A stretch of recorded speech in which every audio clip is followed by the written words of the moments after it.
All right, I want to bring in our panel on this. Jeannie Zaino, professor of political science at Ona College and a professor of campaign management at NYU. She has heard this debate more than a few times here. Dominic Carter, political journalist and author. Mayo Bartlett, attorney and former chief of the Bias Crimes Unit at Westchester County's DA's office. And Andrew Whitman, our senior political correspondent. And Jeannie, I'm going to start with you.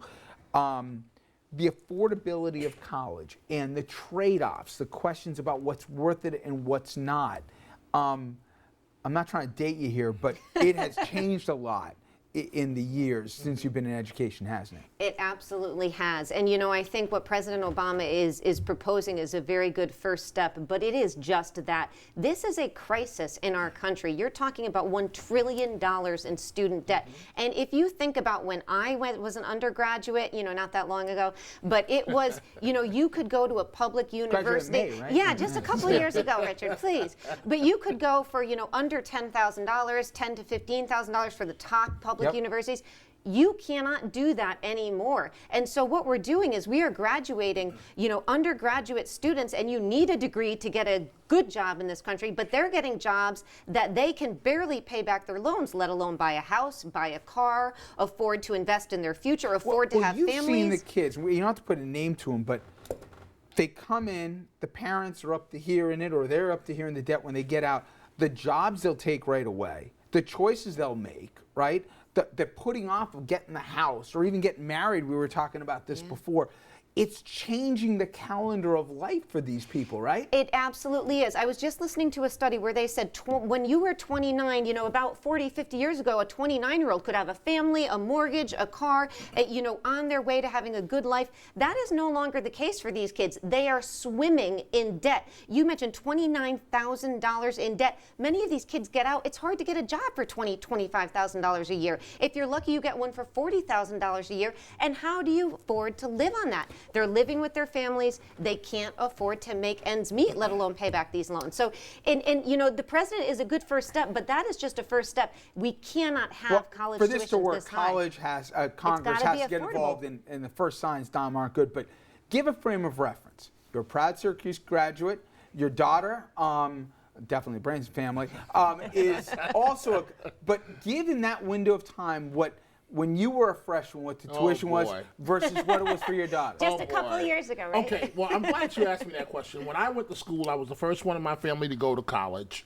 And because of low income from the projects and so on, I was able to get state aid that basically covered my entire ride until my senior year. I had to take out, in between that and grad school, I had to take out maybe $10,000, $15,000 in loans. When it came to my daughter and we wanted her to go to the best. But if you had to pay, tuition would have been what, 15 It would have been about $10,000 a year to go to the State University of New York. That was to live in a dorm and also for tuition.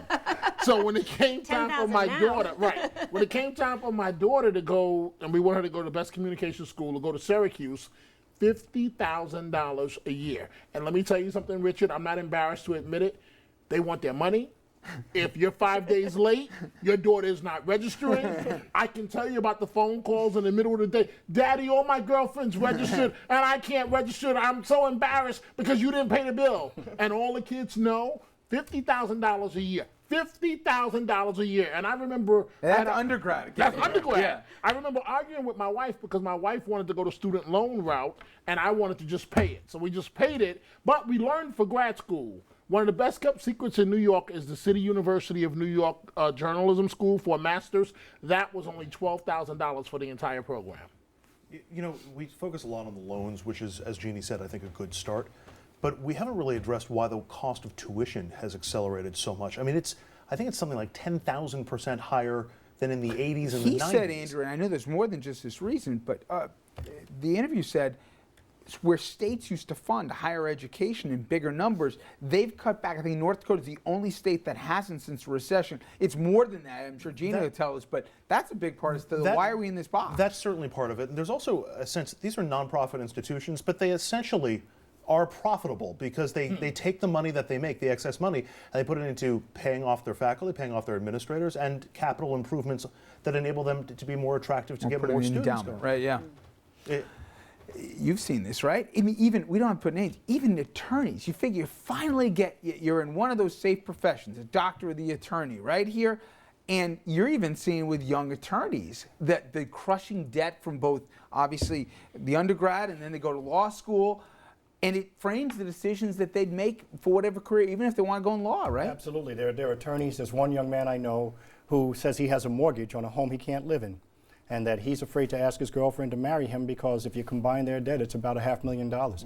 And when will you ever get out of that? And each year they tell us we have to work longer before you're eligible for Social Security, but by the time they're eligible, they will have maybe finally paid off their student debt. And the other thing that we're not really talking about is we always look at ways to improve the economy. If you take a young person and you give them a job and you give them some wiggle room, so they have some discretionary income, they're going to spend that money. They're going to buy things. They'll buy computers. They'll go to buy cars. They'll take trips. They'll buy a home. They'll at least rent an apartment. When they can't get jobs, they're going to live with their parents. And we talk about this generation being the first generation that's going to have it worse than their parents did. Well, the future generations really have a difficult future ahead of them because their parents are going to be struggling. They probably will have very little to even hand down to their kids. You know, we look at education different. I know we're going to go to break in this country than we do in anywhere else. I have my cousins from Italy and how they in Europe, for example, look at a college education. Now, they have cutoffs earlier where either you're on that track or you're not, but you're not going into your pocket. The conversations we have here about who can afford, not qualify, but when you qualify, who can afford to go to college is such a foreign concept in so many different parts of this world that the idea of maybe we should look at, instead of loans, as grants, and then it's so overdue. I'm just so skeptical that this Congress has anything other than short-term vision to look at a problem that's getting worse, not better. Okay, now, please at home, chime in on this thing. Everybody's got a story. So share yours with us. Just go to Facebook and Twitter and answer our question as to how student debt has impacted you or your family. All right, coming back, when we come back, we're going to be talking to another issue that's dominated headlines. That, of course, about the man on your screen, Sergeant Bo Bergdahl. He says he was tortured by the Taliban while being held captive in Afghanistan for 5 years. Doctors say he's still not in any condition to be reunited with his family.